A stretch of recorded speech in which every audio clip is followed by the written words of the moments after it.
Yumurta, 2 yemək qaşığı şəkər kirşanı, 2 yemək qaşığı manna, 1 paket qabartma tozu və 2 stəkan unu qarışdırıb ələ yapışmayan yumşaq xəmir yoğururuq. Qeyd edim ki, reseptdə istifadə etdiyim stəkan ölçüsü 200 ml-dir. Xəmirdən 24 ədəd kiçik toplar hazırlayıb soba listinə düzürük. Ortasına basaraq istəyə görə fındıq, qoz və ya badam yerləşdiririk.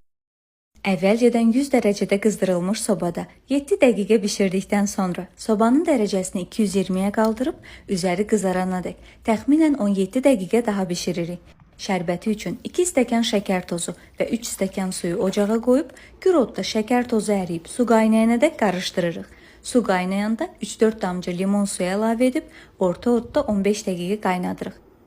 Sobadan çıxardığımız isti şəkərparəyə ocaqdan götürdüyümüz isti şərbət əlavə edilir. Şərbəti çəkənədək tərpətmədən gözlədirik. Servis edən zaman üzərini yaşıl fıstıqla bəzəmək olar. Bu qədər. Çay süzüb bəhbəhlə nuş edə bilərik. Qeyd edim ki, bu reseptlə 24 ədəd şəkərparə alınır.